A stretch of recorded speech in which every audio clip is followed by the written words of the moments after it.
বিসমিল্লাহির রহমানির রহিম। সুপ্রিয় শিক্ষার্থী, আশা করি তোমরা ভালো আছো। কেমিস্ট্রি শিক্ষালয় পরিবারের পক্ষ থেকে তোমাদের সবাইকে অনেক অনেক শুভেচ্ছা। আজ এসএসসি 2023 সালের কেমিস্ট্রি ফার্স্ট পেপার থেকে গুরুত্বপূর্ণ যে সৃজনশীলের টপিকসগুলো পড়তে হবে সেগুলো সম্পর্কে আলোচনা করব। আজকের এই ভিডিওর মাধ্যমে গুণগত রসায়ন দ্বিতীয় চ্যাপ্টারের যে গুরুত্বপূর্ণ সৃজনশীলগুলো রয়েছে সেই সৃজনশীলের প্যাটার্নগুলো সম্পর্কে আমরা আলোচনা করব। পর্যায়ক্রমিকভাবে আমরা শব্দগুলো দিব। আজকে শুধুমাত্র এই ভিডিওর মাধ্যমে দ্বিতীয় অধ্যায়ের অর্থাৎ গুণগত রসায়নের উপরে যে গুরুত্বপূর্ণ সৃজনশীলের টপিকসগুলো রয়েছে সেইগুলো আলোচনা করব। এই টপিকসগুলো যদি তুমি দেখো তাহলে ঘ এবং ঘর জন্য এই সৃজনশীলের টপিকসগুলো তোমার জন্য অনেকটা হেল্পফুল হবে। চলো আমরা ভিডিওটি আজকে শুরু করি। প্রথমেই আমরা সাজিয়েছি বিভিন্ন রকমের গুরুত্বপূর্ণ টপিকস বোরপূর্ণ মডেল সম্পর্কিত। বোরপূর্ণ মডেলের জন্য যে গুরুত্বপূর্ণ সৃজনশীলের পাঠটা পড়তে হবে সেটা হচ্ছে আলফা কণার বিক্ষেপণ পরীক্ষার সাহায্যে নিউক্লিয়াসের অস্তিত্ব প্রমাণ করো।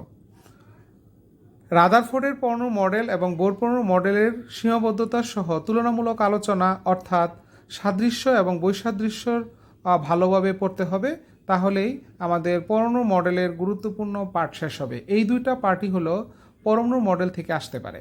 এর পরবর্তী পার্ট হচ্ছে কোয়ান্টাম সংখ্যা সম্পর্কিত। কোয়ান্টাম সংখ্যা সম্পর্কিত প্রথমেই অংশটা রয়েছে যে বিভিন্ন পরমাণুর সর্বশেষ কক্ষপথে ইলেকট্রনের জন্য 4টি কোয়ান্টাম সংখ্যার মান নির্ণয় করব, অর্থাৎ এন, এল, এম, এস। এরকম বিভিন্ন পরমাণুর সর্বশেষ কক্ষপথের জন্য যে ইলেকট্রনগুলো রয়েছে ওই ইলেকট্রনের জন্য 4টি কোয়ান্টাম সংখ্যার মান নির্ণয় করা পরীক্ষা আসতে পারে। এরপরের অংশ হচ্ছে বিভিন্ন শক্তিস্তরের জন্য এল ও এম এর মান দ্বারা সর্বোচ্চ অরবিটাল ও ইলেকট্রনের ধারণ ক্ষমতা নির্ণয় করো। অর্থাৎ কোনো একটা পরমাণুর সর্বশেষ কক্ষপথ আসতে পারে, সাধারণত তৃতীয় এবং চতুর্থ কক্ষপথের জন্য পরীক্ষায় সবচেয়ে বেশি দেওয়া হয়। তৃতীয় এবং চতুর্থ কক্ষপথটাই ভালোভাবে আমরা দেখব। অর্থাৎ এই তৃতীয় এবং চতুর্থ কক্ষপথের জন্য এল ও এম এর মান দ্বারা সর্বোচ্চ অরবিটাল এবং ইলেকট্রনের ধারণ ক্ষমতা নির্ণয় করা পরীক্ষা আসতে পারে। এই হলো কোয়ান্টাম সংখ্যা সম্পর্কিত আলোচনা। এরপরে হচ্ছে আয়ন শনাক্তকরণ পরীক্ষা প্রায় প্রতি বছরই আসে। আয়ন শনাক্তকরণের দুটো অংশ, ক্যাটায়ন ও অ্যানায়ন। অ্যানায়ন মানে হলো অম্লীয়মূলক। লবণের যে অংশ অম্ল থেকে আসে তাকে অম্লীয়মূলক বলা হয়, এবং লবণের যে অংশ ক্ষার থেকে আসে তাকে ক্ষারীয়মূলক বলা হয়। তাহলে অম্লীয়মূলক বা অ্যানায়নের মধ্যে পড়তে হবে chloride ion, sulphate ion, carbonate ion, এবং ক্যাটায়নের মধ্যে পড়তে হবে হচ্ছে sodium ion, aluminium ion, ferrous ion, ferric ion, ammonium ion আর কপার আয়ন। এই কয়েকটা আয়ন যদি আমরা শনাক্তকরণ করি তাহলে আয়ন শনাক্তকরণের পরীক্ষা প্রবলেম সলভ হবে।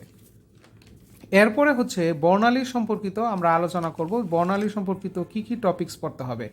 বর্ণালী সম্পর্কিত টপিক্সের মধ্যে পড়তে হবে তরঙ্গ দৈর্ঘ্য নির্ণয় করো, কম্পাঙ্ক বা ফ্রিকোয়েন্সি নির্ণয় করো, বিকিরণ শক্তি নির্ণয় করো, ইলেকট্রনের কৌণিক ভরবেগ, ইলেকট্রনের ব্যাসার্ধ, ইলেকট্রনের গতিবেগ নির্ণয় করো, শোষিত শক্তি বা নির্গত শক্তি নির্ণয় করো, শোষিত শক্তি বা নির্গত শক্তি নির্ণয় করে তরঙ্গ দৈর্ঘ্য নির্ণয় করো, অথবা শোষিত শক্তি নির্ণয় করে কম্পাঙ্ক বা ফ্রিকোয়েন্সি নির্ণয় করো, অথবা শোষিত শক্তি নির্ণয় করে ইলেকট্রনের বর্ণ বিশ্লেষণ করো। এটা পরীক্ষা আসতে পারে। এছাড়াও আরেকটা গুরুত্বপূর্ণ অংশ হচ্ছে তরঙ্গ দৈর্ঘ্য নির্ণয় করে বিকিরণের বর্ণ বিশ্লেষণ করো।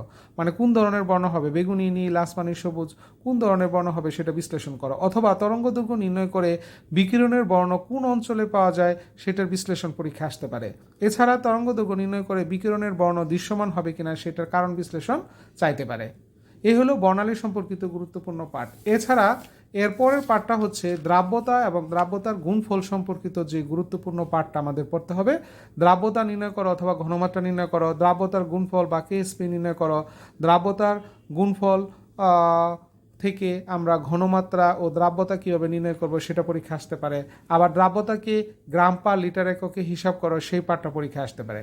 আয়নিক গুণফল বা কেআইপি নির্ণয় করো, সেটাও পরীক্ষা আসতে পারে। এছাড়া মিশ্রিত দ্রবণের মধ্যে অদক্ষেপ সৃষ্টি হওয়ার সম্ভাব্যতা যাচাই করো, এটাও আসতে পারে। এখানে মিশ্রিত দ্রবণের সম্ভাব্যতা বা পদক্ষেপ পড়বে কিনা সেটা যদি জানতে চাওয়া হয় তার মধ্যে দুই ধরনের টপিকস দিয়ে পরীক্ষা আসতে পারে। সেটা হচ্ছে শুধু ঘনমাত্রা দিয়েও আসতে পারে অথবা ঘনমাত্রা ও আয়তন দিয়ে আসতে পারে। দুই ধরনের প্রিপারেশনই থাকতে হবে, যে শুধু ঘনমাত্রাটাও পড়তে হবে, ঘনমাত্রা এবং আয়তন দেওয়া থাকলে তার সিস্টেমটাও আমাদের জানা থাকতে হবে। তাহলে মিশ্রিত দ্রবণের মধ্যে অদক্ষেপ পড়বে কিনা সেই টপিক্সটা শেষ হবে। এছাড়াও আমরা জানি যে একটা মিশ্রিত দ্রবণের মধ্যে অদক্ষেপ সৃষ্টি হওয়ার জন্য যে শর্ত রয়েছে, অর্থাৎ KIP is greater than KSP, অর্থাৎ কেআইপির মান যদি কেএসপির তুলনায় বড় হয় তাহলে ওই মিশ্রিত দ্রবণের মধ্যে অদক্ষেপ সৃষ্টি হবে, আর যদি KIP is less than KSP হয় তাহলে মিশ্রিত দ্রবণের মধ্যে অদক্ষেপ পড়বে না। আবার যদি কেআইপি সমান কেএসপি হয় তাহলে ওই মিশ্রিত দ্রবণটি একটি সম্পৃক্ত দ্রবণ বা আদর্শ দ্রবণ হবে। এভাবে আমরা দ্রাব্যতা গুণফলের যে পার্টটা রয়েছে সেটা শেষ করব। এরপরে হচ্ছে সম আয়ন সম্পর্কিত প্রভাব, অর্থাৎ সম আয়ন সৃষ্টির কারণে দেখা যায় দ্রাব্যতা হ্রাস পায়, সেই বিষয়টা চাওয়া হতে পারে। এখান থেকে যে টপিক্সটা আমাদের পড়তে হবে সেটা হচ্ছে ঘনমাত্রা বা ঘনমাত্রা ও আয়তন যদি প্রশ্নের মধ্যে না দেয়া থাকে তাহলে দ্রাব্যতার কিরূপ পরিবর্তন হবে ওই ধরনের বিশ্লেষণ কারণসহ চাইতে পারে। এছাড়াও সমায়ন প্রভাবের মাধ্যমে হ্রাসকৃত দ্রাব্যতা অথবা ঘনমাত্রা নির্ণয় করো, অথবা হ্রাসকৃত দ্রাব্যটাকে ব্যবহার করে কিভাবে তার ভর বা পরিমাণ নির্ণয় করো, এই ধরনের প্রশ্ন পরীক্ষায় আসতে পারে। তাহলে সুপ্রিয় শিক্ষার্থী, এই ছিল আমাদের প্রথম পত্রের দ্বিতীয় অধ্যায়ের উপর যে গুরুত্বপূর্ণ সৃজনশীলের পার্ট, সেই পার্টটা থেকে যে সৃজনশীলগুলো আসতে পারে সেগুলো আমরা পর্যায়ক্রমিকভাবে দেখানোর চেষ্টা করলাম। আশা করি তোমরা ভিডিওটি ফার্স্ট টু লাস্ট দেখবে, তাহলে সৃজনশীলের টপিকসগুলো আমাদের ভালোভাবে শেষ করতে সহায়ক হবে। এইগুলোর উত্তর আমার এই চ্যানেলে দেয়া রয়েছে, সেইগুলো তোমরা দেখে আসতে পারো, আমি লিঙ্ক দিয়ে দিব। আশা করি তোমরা এই টপিকসগুলো যদি ভালোভাবে অনুসরণ করো তাহলে দ্বিতীয় অধ্যায়ের উপর যে দুইটা সৃজনশীল হওয়ার সম্ভাবনা রয়েছে সেই সৃজনশীলের পার্টগুলো অনেকটা হেল্পফুল হবে। তাহলে আজকের মতো এখানে সমাপ্ত। আল্লাহ হাফেজ। তোমরা ভালো এবং সুস্থ থাকো সে আশা ব্যক্ত করে এখানে সমাপ্ত। আল্লাহ হাফেজ।